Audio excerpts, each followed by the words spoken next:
We're back at our favorite Korean restaurant. Here to get on. I love Korean. Can you make me Korean food, please? Sige, I'll try. Pero pwede ako ng medyo Pinoy. I don't think I can make authentic Korean. So, how's it gonna turn out? Ako bahala. Is that a promise? Promise. Bukas. Agad-agad. Agad-agad.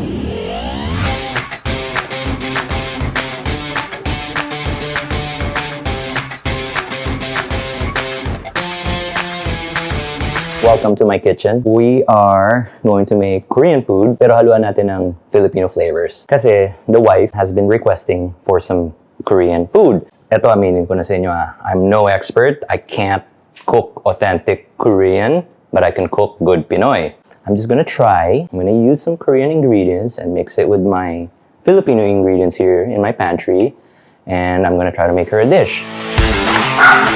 Bakit ito yung kutsilyo natin? Dapat national. Sa lahat kong kutsilyo, lahat national, nag-iisa lang yung hindi national. Ito lang. I love using red onions. It's just more aromatic and it's just mas bagay siya sa Asian food. Bango, grabe yung umami. Yun, umuusok na. Onions in. Yan.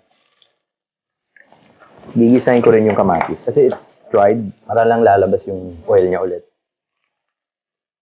Bango. Alright, so clams in. You know what? Let's add a little bit of ginger. Konti lang. Para lang... Oo, tama. Ito yung walang lasa. Diba when you cook clams or bongole, you use white wine? So, similar approach. Then, let's add water. The right amount of water to cover everything. I'm going to bring it to a boil before I add the rest of the ingredients. I'm going to cut the tofu.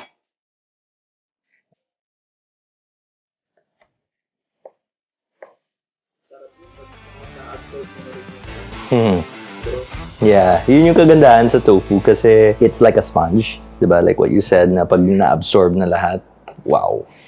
So yun kanina, nag-workout na si Camille kasi she's always complaining na hindi daw siya pumapayat. Sabi ko, babe, ano ba gusto mo? Good food or sexy? Ako naman as a husband, syempre gusto ko pareho. Kaya nag-workout siya. Kasi, di ba, in life, it should be a balance. Just like with this soup that we're trying to find that common ground between Korean ingredients and Filipino ingredients. So we'll do our best to bridge the two together. Well, this is batuan from my region in the Visayas, and this is dongjang.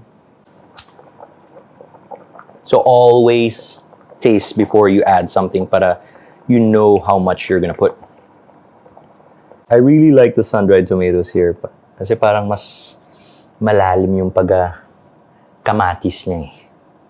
I guess yung umami-ness niya tumapang pa kasi ginry mo. Clam flavors intensifying. Since na I'm working with it for the very first time to make a sinigang, I'm just gonna add a little bit. Kumbaga, kilalanin muna natin yung ingredient. Let's see. Ano yung effect ng miso? It's there. So let's add our tofu. If you've noticed, I haven't added any salt to it yet. I'm gonna do that at the very end. This has flavor. The clam has flavor. Sun-dried tomatoes has flavor. So gusto mo sa dulong-dulong kasi it's still gonna develop. Very, very versatile. It's very, very versatile. Bagay siya talaga sa Filipino ingredients natin. Huwag kayo matakot mag-experiment. Yung sinigang nyo on anything. Just gonna set that aside. Low heat, 1 down. So, Mark, gagawin natin next is gagawin tayo ng parang Korean Pinoy barbecue sauce or barbecue marinade. So, bawang. Vinegar.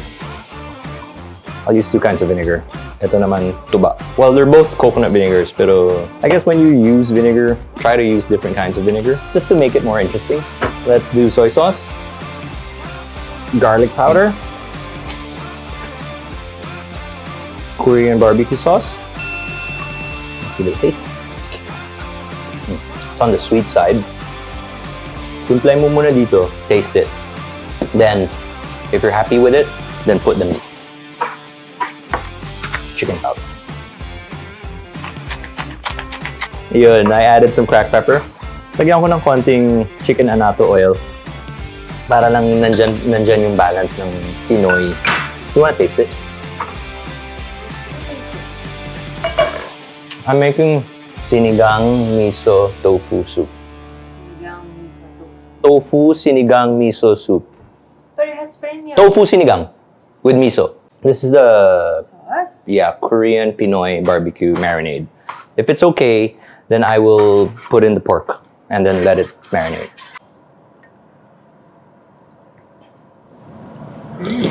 Sarap. Hindi nga. Like it. No, hindi nga. Oo nga, masarap siya. Okay. I like that it's maasim. Mm-hmm. Is it meant to be like that? And sour? Yeah. Kasi parang lalabas yung pagka-Pinoy niya. Pork belly. So what I'm gonna do is I'm gonna put this in the oven so that the marinade slowly seeps into the pork, and we'll finish it off on the grill or on the griddle. 300 degrees, and then 15 minutes lang. Some people boil it, but since we have this oven, so just pop it in, kalimutan mo. Basta may timer lang, even better. Finish it off over the grill, and then yun. So gawin natin yung ating vegetables for the appetizer. So coriander roots, eggplant, samjang, crab paste a little bit. I'm gonna slice the coriander roots.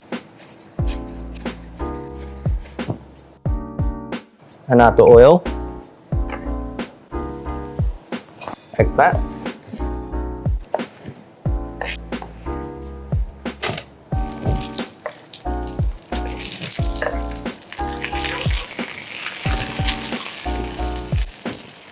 while I'm waiting for that to cook, I'm gonna fish out the clams para hindi lang mag-overcook. Okay. Ayun, gusto ko lang tostado siya. So I'm gonna use a torch. Oh, come here. You gotta see this. I guess yung gusto natin dito, parang tortang talong meets pinakbet. See all that sa ilalim? I-deglaze natin siya with the soju. Kasi nandyan yung lasa.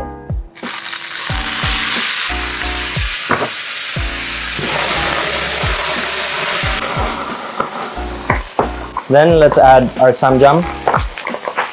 Minsan, pag nag-add ka ng tomato paste or pag ginigisa mo yung tomato paste, tinutusta mo, nagka-caramelize. So, same with this. So, I'm gonna turn off the heat. I'm gonna add the togi. Ubod.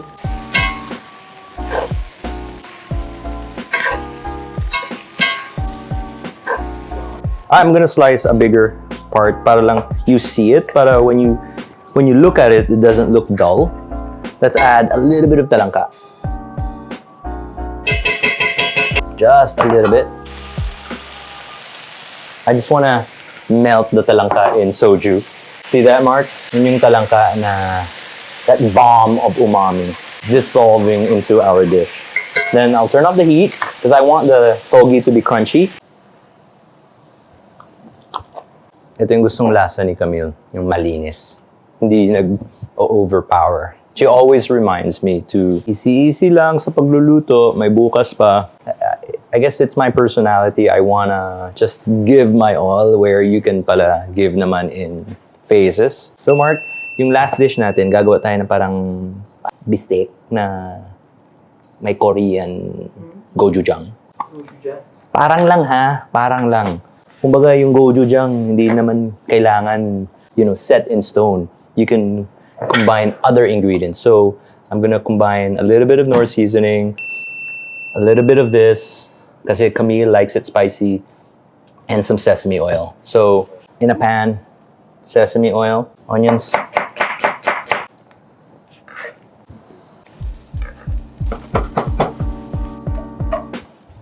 I'm gonna season it with the gochujang.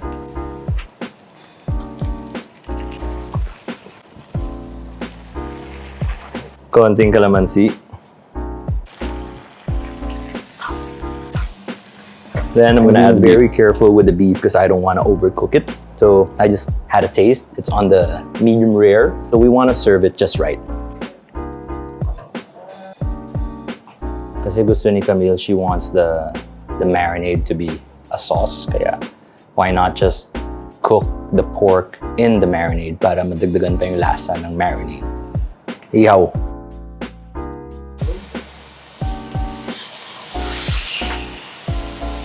Pati na rin yung garlic, ihawin natin.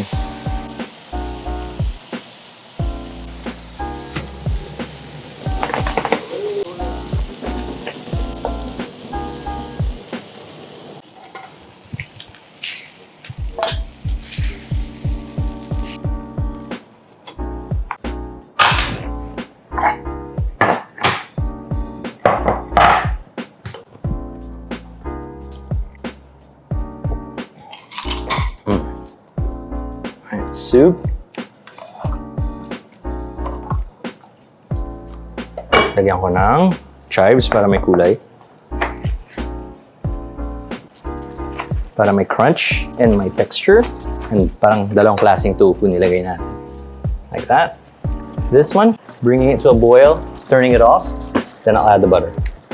Para lang lumapot. Turn it off. Para hindi mag-split yung butter. This is our sort of like our Korean bistek. Ooh, ganda.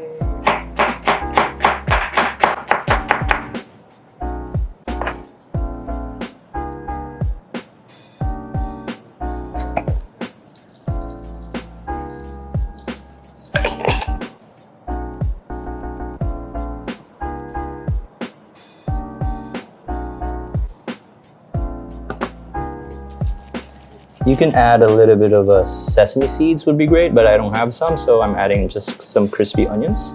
Maybe I'll add some chili powder.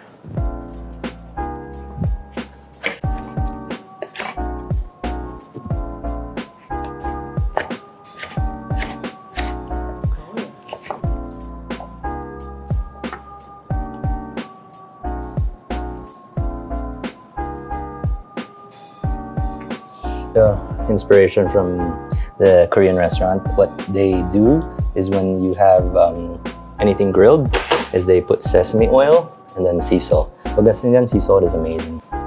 Hindi. Teka lang, Marka. May last minute lang ako. Idadagdag.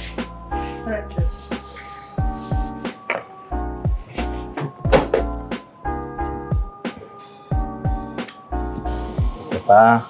Well,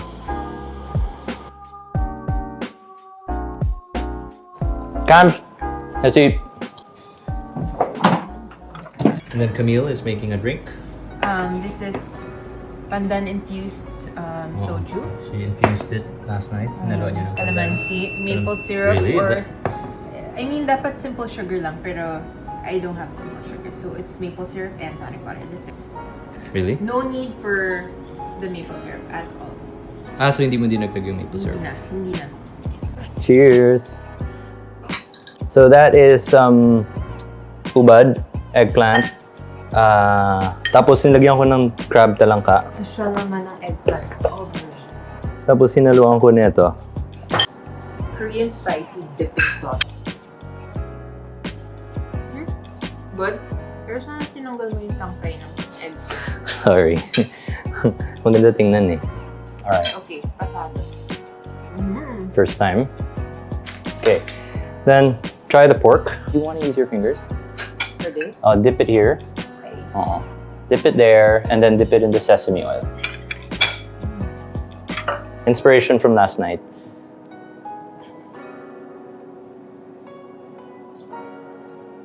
Tasty. Gusto ko matikman without the sesame. But, Nakakatakot naman to. honestly, even without it, masarap siya. Hindi siya bistek kung walang Red onion. I think maybe eat this one. Eat this one. Oriental bistek. Korean bistek. Alright, so ito naman, it's a parang tofu miso sinigang. And I use the clams to flavor the broth. Try a little bit lang. Ito yung ginamit ko. Meat except The clams. So, no pork or meat. try first the broth. Try first the broth. Which one did you use? This one. Soy beef.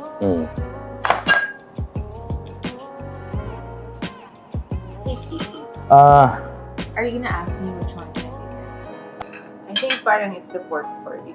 Really? Why? I don't know. Parang it's so... Nood na tayo ng... We don't watch K-drama, pero we watch Korean zombie. Oh, yeah. It's a wrap na! It's a wrap!